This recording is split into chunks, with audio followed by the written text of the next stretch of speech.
All right, happening tonight, the House will vote on the Republicans' health care plan before the supersized Obamacare subsidies expire at the end of the year.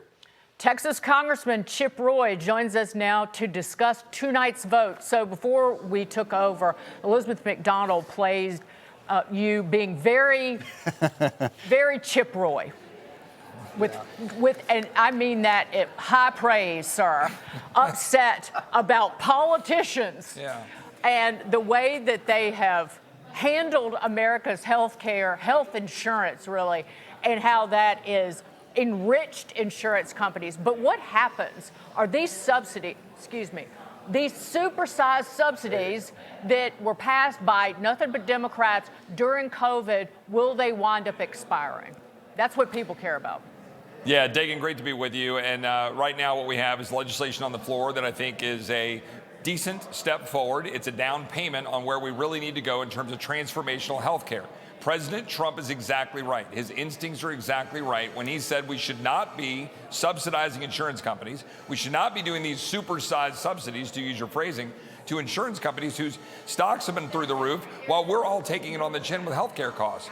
And he says, look, let's focus on the people. The bill that we have on the floor today is a good start. Association health plans, dealing with CSRs, the cost sharing reductions, and then some reforms on PBMs, on transparency.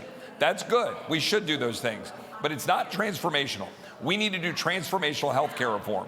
We need tax equity. We need cut taxes for the American people to be able to put money in health savings accounts and give them the benefit that corporations have, with the ability to go use it for direct primary care, health sharing ministries, defray costs, and be able to take that advantage to be able to go get prices down rather than letting insurance companies tell us what our health care should be.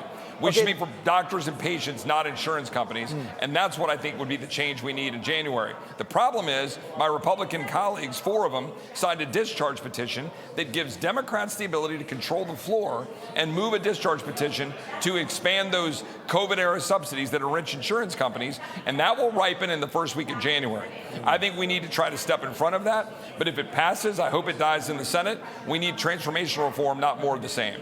Okay, there's so many things I want to ask you about. I was really excited to talk about your phrase, milquetoast garbage, which I think is what you called the GOP bill that you're voting on. So maybe you're seeing a different side of it now. And I sort of agree with you. I like the association plan. I like some of the pieces of it, maybe not transformational. All right, let's talk about this discharge petition, because that comes up in January. I think that's going to have enough votes to pass as far as I do the counting. You talk about getting in front of it. How do you get in front of it so that it doesn't happen? Well, I think we should do over Christmas what we should have been doing leading up to this moment, which is see what we can do as a conference to come together and say we want transformational reform, and then talk about whatever it is you guys are trying to do with the subsidies. And then see if we can deliver a Republican product and then let the votes fall where they may. But instead, we're going to do the discharge petition, and that means that they're going to get their vote on it, pass it out of the House, probably, like you said, send it to the Senate. Now, I hope John Thune will kill it over there. They had a similar vote already, and it died over in the Senate. Because I think the American people get, and the president gets, we shouldn't be subsidizing insurance companies. I think we can win this issue. The American people are getting harmed, unable to afford health care, so we shouldn't subsidize insurance companies. And the reason I said milquetoast garbage is because we need to do something meaningful. The average American family, $25,000 for their insurance between their employer and them.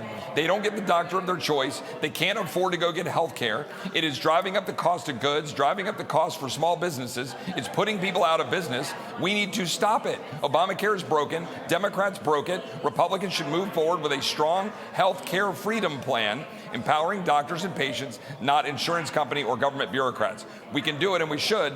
Again, this bill, I'll vote for it.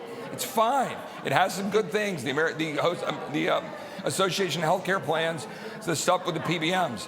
But let's get real and change the system.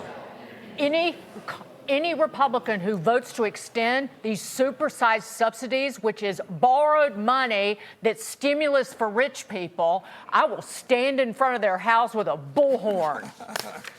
Like the redneck I am, Congressman Chip Roy. Great to see you. I love y'all. Merry Christmas to you guys and all your viewers. Merry Christmas. Congressman.